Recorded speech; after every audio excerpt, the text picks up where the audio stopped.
you're ever in a scenario where you have an alignment and profiles already built out for your duct banks or trenchless crossings, you can certainly use this method.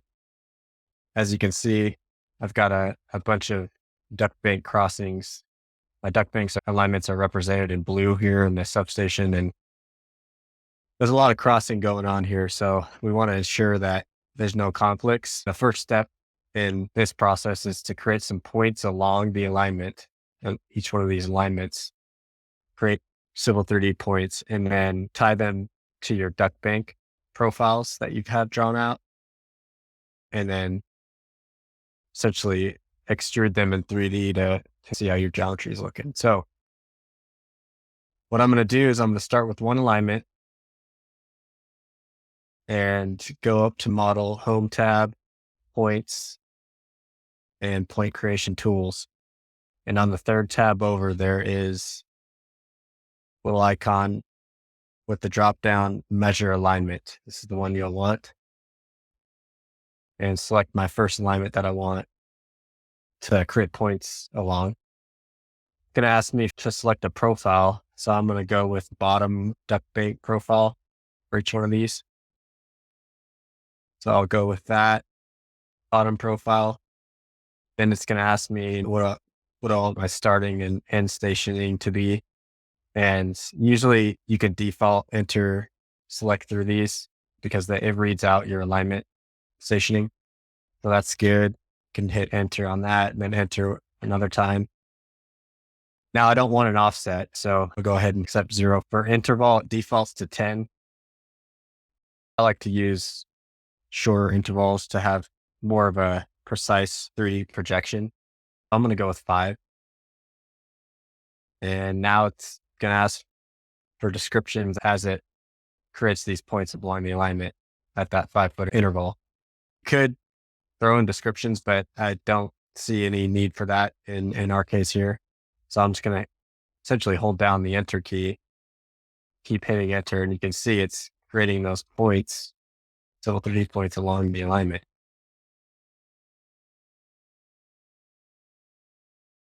I'll go until it ends.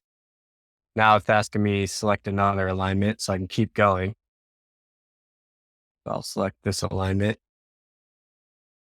hit enter, select bottom profile, and just keep going down the list here. Okay, next alignment.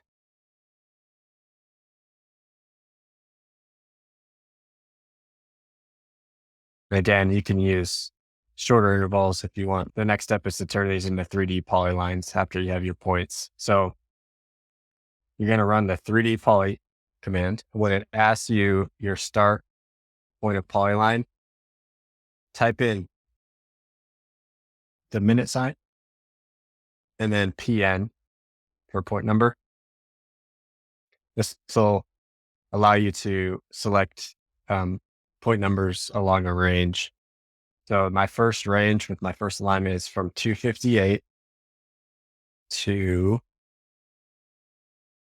342. So now I'm going to go 258-342 and enter. Then it creates that 3D polyline. As you can see, got a green line here. So I'll just do the same thing. And then the next one is from 343, 402,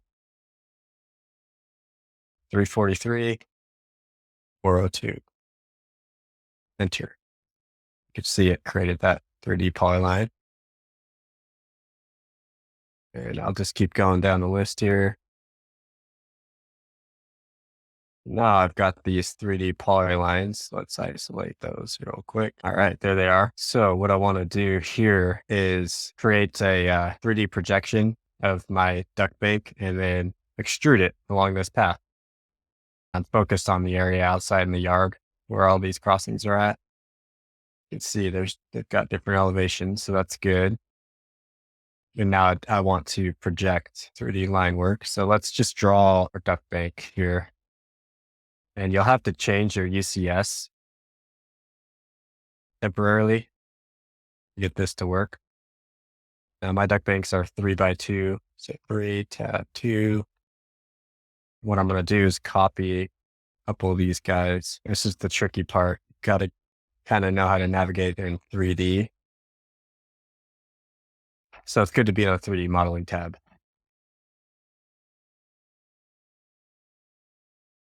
So I'm moving these little 2D projections of my duct bank into place at the endpoints of these alignments.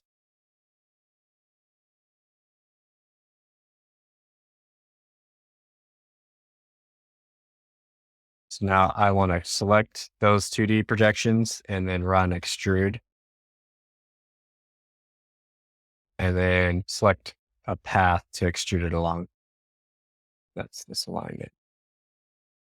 There we go. There's one. Let's do the same thing.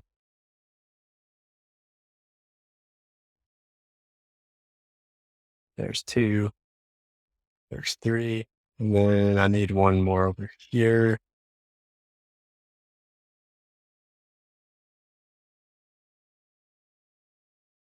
A lot of zooming around in 3D to get this to work.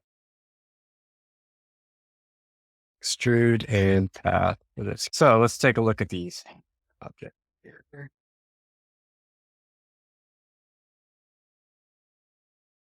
And you can see the area of focus is right around this area.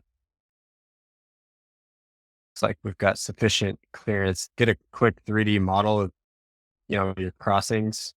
So a great way to check. This is a great way to check after you've designed your profile and you know where all the crossings at. It's just a good